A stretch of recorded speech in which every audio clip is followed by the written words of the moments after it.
भास्कर जाधव आपल्यासोबत आपण त्यांच्याशी बोलणार आहोत। आपण पाहिलं या ठिकाणची परंपरा आहे, विरोधक पायऱ्यांवर येतात, सत्ताधाऱ्यांविरोधात आंदोलन करतात। गेल्या 2 दिवसांपासून हे चित्र पाहायला मिळते, सत्ताधारी विरोधकांबद्दल आंदोलन करतात।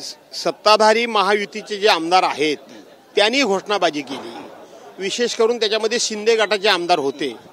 त्यांनी घोषणाबाजी करत असताना ते घोषणाबाजी का करतायत उद्धव साहेबांबद्दल म्हणून मी एकटाच होतो, मी गेलो तिथे।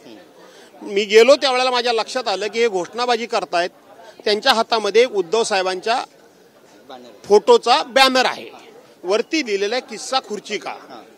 याचा अर्थ असा आहे की ते त्यांच्या नेत्यांचा निषेध करतायत, त्यांच्या नेत्यांबद्दल ते नाराजी व्यक्त करतायत की आम्ही तुमच्या नादाला लागून आम्ही चूक केली की उद्धव साहेबांचं सरकार आम्ही 2022 साली त्या ठिकाणी पाडलं, तुमच्या नादाला लागून त्यांना आम्ही खुर्चीवरून खाली उतरवलं, त्याचा आम्हाला पश्चाताप होतोय असा त्या बॅनरचा अर्थ मी लावला।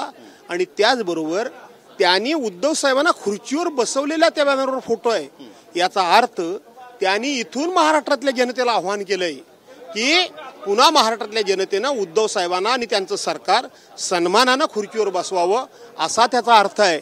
आणि म्हणून मी ज्या विषय माझं थोडंसं डोक्यामध्ये वेगळा विषय आला होता की काहीतरी चुकीचं घडतंय म्हणून मी गेलो होतो, पण नंतर त्यांच्या तिथेच उभं राहून मी जाहीरपणे त्यांचं अभिनंदन केलं, त्यांचं कौतुक केलं की उद्धव साहेबांच्या मागे तुम्ही असेच उभे राहा। नाही पण 12 भानगडी असा सुद्धा आशय आहे ना, आणि त्यामध्ये एक प्रत्येक खुर्चीचा जो पाय आहे तो खेचताना दाखवलाय, ते त्यांचं चालू आहे ना, त्याबद्दल ते बोलतायत।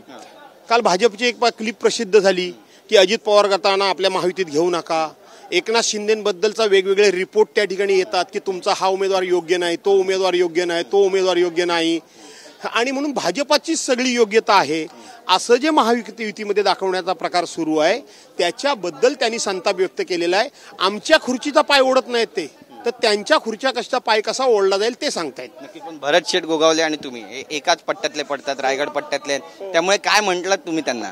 कोणाला? भरत गोगावले ना।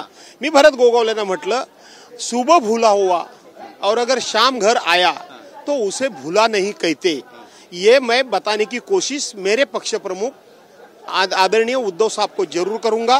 सुनेंगे या नहीं सुनेंगे इसका मैं कोई आपको प्रॉमिस नहीं करता, लेकिन आपको और अगर पश्चाताप हुआ होगा तो मैं आपको धन्यवाद करता हूँ। पण त्यांचं उत्तर काय होतं मग यावर? मौनम सर्वार्थ साधनम। ते ज्यावेळेला काहीच बोलले नाही तेव्हा आपण समजायचं त्यांना ते पटलं। धन्यवाद। म्हणजे लवकरच त्यांची एंट्री होईल असं पण त्यांना पटलं। आपण पाहतोय मोठं भाकीत या ठिकाणी केलेलं आहे। भरत शेठ गोगावले हे लवकरच उभाटा पक्षात येतील, त्यांना ते पटलंय असे संकेत कुठेतरी भरत शेठ गोगावले देतात। नेमकं काय घडेल पाहणं महत्त्वाचं ठरेल। कॅमेरा पर्सन योगेश गुरवसह गिरीश गायकवाड, TV9 मराठी, मुंबई।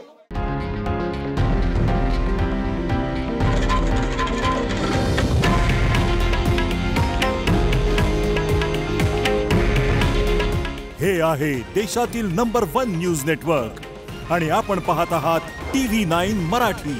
काळजी तुमची, हित महाराष्ट्राचं।